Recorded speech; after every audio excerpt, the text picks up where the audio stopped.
Hi, good evening. Namaste. I'm Shailendra Baghel. So I'm welcome you again to the series of the storehouse of unlimited energy and consciousness, which is human psychology.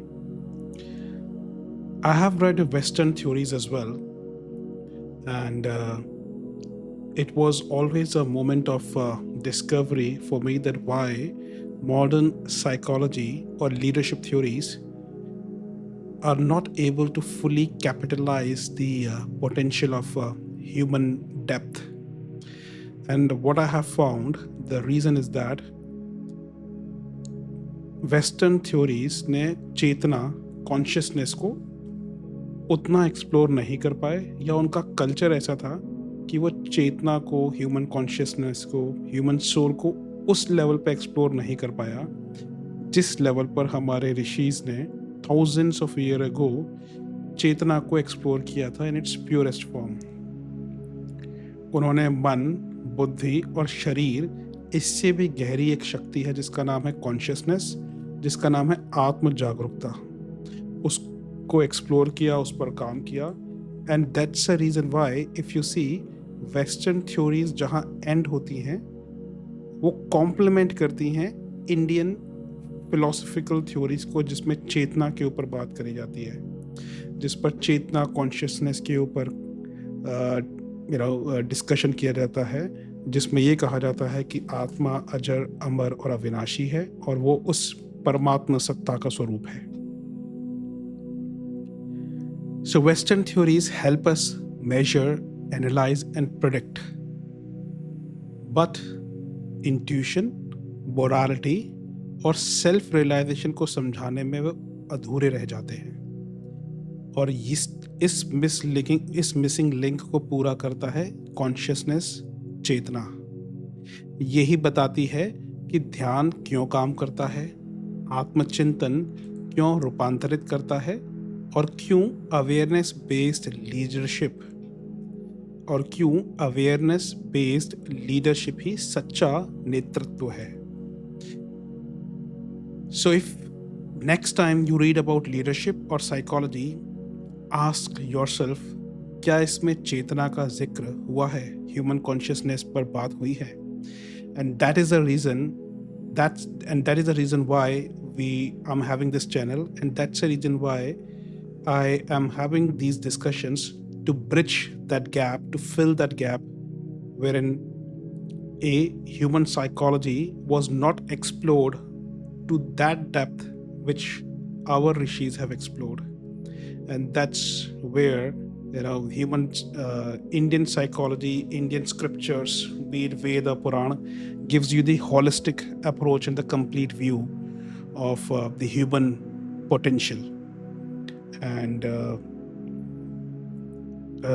please enjoy the sessions. Please use it as a reference, and kindly keep liking it, sharing it, and if there is any feedback, I'm more than happy to take it and accommodate. I hope you keep enjoying it. Thank you. स्व संकेतों द्वारा आत्मनिर्माण की साधना। संसार की सर्वश्रेष्ठ वस्तु प्राप्त करें।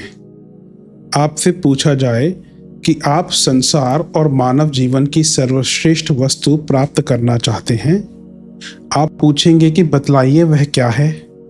हम और सब छोड़कर उसे अवश्य ही प्राप्त करना चाहेंगे। हमारे पास जो भी धन है उसे देकर हम संसार की सबसे अच्छी वस्तु प्राप्त करना ही चाहेंगे। अपनी छोटी बड़ी सब संपत्ति बेचकर हम विश्व की सर्वश्रेष्ठ वस्तु ही पाना चाहेंगे। हम साधारण से कभी संतुष्ट ना होंगे। हमारे पास 2 हाथों की शक्ति है। यदि उनके द्वारा हम उस श्रेष्ठ वस्तु को प्राप्त कर सकते हैं तो इसमें कोई कमी नहीं रखेंगे। अपनी पूरी शारीरिक शक्ति और सामर्थ्य लगाकर उसके लिए प्रयत्न करेंगे। हमारे पास क्रियाशील मस्तिष्क है। उसकी सहायता से हम यदि विश्व की इस श्रेष्ठतम वस्तु को पा सकते हैं तो क्यों पीछे रहेंगे। लेकिन निश्चय जानिए वह बहुमूल्य वस्तु न धन से, न शारीरिक शक्ति से, न किसी बाहरी ताकत से ही पाई जा सकती है।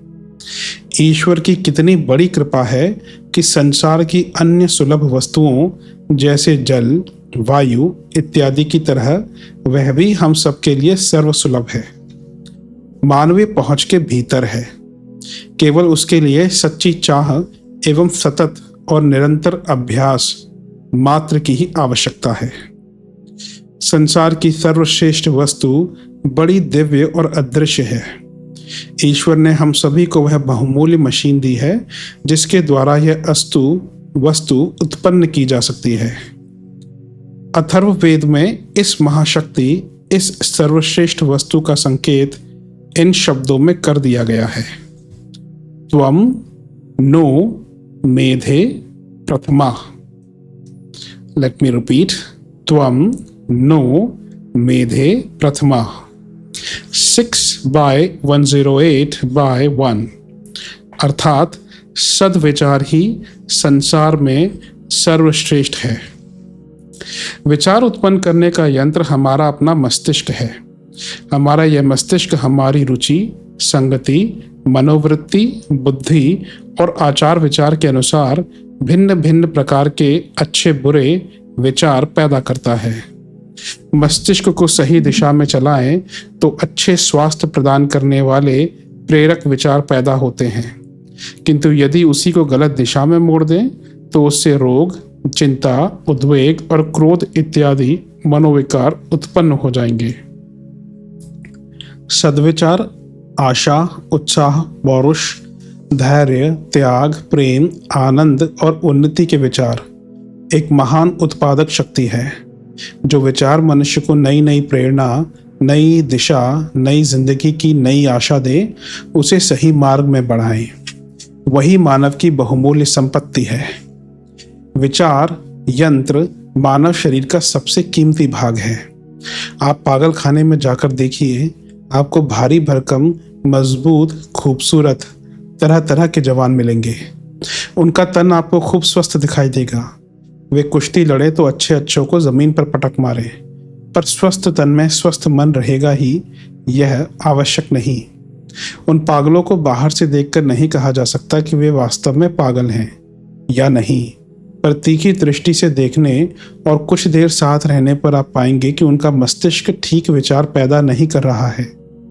उनकी रुचि विकृत हो गई है। वे समाज के लिए खतरनाक सिद्ध हो रहे हैं। उनमें कुछ ना कुछ मानसिक विक्षेप अवश्य है। उनका मानसिक संतुलन गड़बड़ हो गया है। साधन और साध्य, उचित और अनुचित, आवश्यक और अनावश्यक, कौन कार्य पहले करें कौन बाद में, इसका विवेक, कहाँ जोर डालें कहाँ कम महत्व दें, इन सब में सही संतुलन ना होना ही मानसिक विकृति है। कभी भय, कभी उत्तेजना, कभी लोभ, कभी अहंकार, कभी चिंता इत्यादि किसी भी मनोविकार का आधिक्य मन में एक प्रकार की गांठ सी उत्पन्न कर देता है। यही विचार यंत्र का गलत प्रयोग है। मनोविकारों के उच्छृंखल और अनियंत्रित हो जाने से ही भांति भांति के मन के रोग पैदा होते हैं। मानस रोग असंख्य हैं, बहुरूपी हैं, नाना स्तर के हैं। किसी में उग्र हैं तो किसी में कुछ न्यून।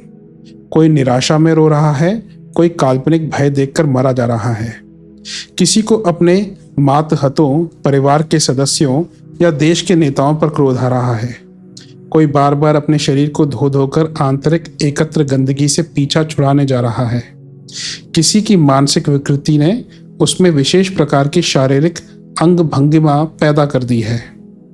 कुछ व्यक्ति बार बार रुमाल से अपना मुंह पोंछते हैं, कुछ गुप्त अंग को खुजलाते हैं, नाक में हाथ डालते हैं, कुछ बनाव श्रृंगार टोपी को खास तरीके से सजाते हैं, शीशे के आगे घंटों खड़े रहकर अपना रूप निहारते हैं, छैल छबीले बने रहते हैं, उचक उचक कर फीमेल्स को देखते हैं। यह सब मन में वर्षों से इकट्ठे बचपन से चले आते कुविचारों का विष है। ऐसे असंख्य मानस रोगी आपको दैनिक जीवन में मिल जाएंगे। ये विचार यंत्र अर्थात अपने मस्तिष्क के गलत उपयोग के दुष्परिणाम हैं। गंदे विश्वास, वासनाएं, चिंताएं अंतर्मन में जमकर मानस रोग उत्पन्न करते हैं। विचार यंत्र को आंतरिक संघर्षों के थपेड़ों से बचाने की अतीव आवश्यकता है। मन में विकार अधिक दिनों तक ठहराकर हम जीवन भर के लिए मनोरोगों को न्योता देते हैं। मन का गलत उपयोग आजन्म कष्टों में फंसाने वाला होता है। ऐसे व्यक्ति भाग्यशाली हैं जो विचार यंत्र को सही दिशाओं में चलाकर जीवन की सत प्रेरणाओं, उत्तम योजनाओं और स्वास्थ्य से भर लेते हैं तथा किसी प्रकार की दूषित भ्रांतियों या अंधविश्वासों में नहीं फंसते। राक्षस कहीं और नहीं, इस दुनिया में ही होते हैं। जो व्यक्ति मानसिक गंदगी से भरा हुआ है, उसी को दैनिक जीवन में उभार रहा है, वह राक्षस ही है, चाहे उसका शरीर मनुष्य का ही क्यों ना हो। विचार यंत्र को उल्टी दिशा में घुमा देने से मनुष्य की भ्रांतियां, गलत मान्यताएं और अंतर्मन की जटिल ग्रंथियां उभर उठती हैं। उसका राक्षसी स्वरूप ऊपर आ जाता है। आज हमारे समाज में तो अधिकांश व्यक्ति भ्रमित, चिंतित और उद्विग्न हैं। नाना प्रकार की मानसिक परेशानियों से आक्रांत रहते हैं।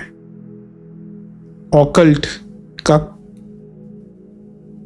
हेल्प लेते हैं। इससे प्रत्यक्ष सिद्ध होता है कि वे अपने मस्तिष्क को राक्षसी दिशा में विकसित कर रहे हैं। जिस यंत्र से वे देवत्व को जागृत कर सकते हैं, उसी को गलत दिशा में घुमाकर अपने निंद्य घृणित स्वरूप को जगाकर नरक में पड़े हुए हैं। सही रूप में प्रयुक्त मस्तिष्क का फल सद्विचार है। गलत रूप में प्रयुक्त मस्तिष्क का कुफल विषैले विचार और कुकल्पनाएं हैं। हमेशा किसी भय को प्रत्यक्ष देखना, अपना तिरस्कार करना, जरा सी असफलता से निराश और हतोत्साहित हो जाना, झींकना, उत्तेजित हो उठना, छोटी सी बात पर बिगड़ जाना, भावना में अधिक बह जाना, आवेश में आकर जली कटी सुनाने लगना, विचार शक्ति का दुरुपयोग है जो हर प्रकार से घातक और त्याज्य है। मनोविकार प्रत्यक्ष नरक तुल्य हैं। कुविचार मनुष्य को जीते जी नरक की अग्नि में धकेल देते हैं। वह सारे दिन अंदर ही अंदर जला करता है। कुविचारी सबको अपना शत्रु मान बैठता है या अपने को सबसे कमजोर मानकर दुबका, सकुचाया, शर्माया रहता है। अपने लिए हीन विचार रख दुख में डूबा रहता है। रोग, शोक, चिंता, व्याधि, कटुता, ग्लानि, निर्बलता, शक्तिहीनता के विचार मनुष्य के भारी शत्रु हैं। सही दिशा में चलने वाला मस्तिष्क मनुष्य का प्रेरक है। गलत दिशा में चलने वाला सबसे बड़ा शत्रु। संसारी मनुष्यों, आपका मस्तिष्क ईश्वर की बड़ी देन है।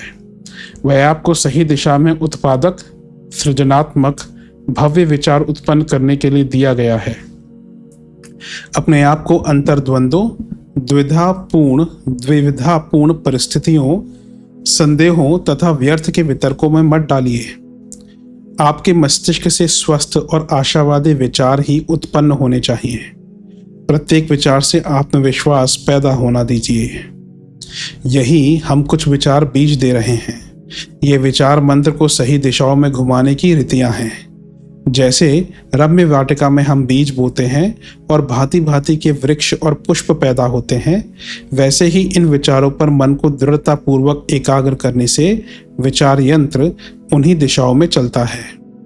बाइबल में लिखा है, मांगो और तुम्हें मिलेगा, खटखटाओ और तुम्हारे लिए द्वार खुलेंगे, तलाश करो और तुम पालोगे।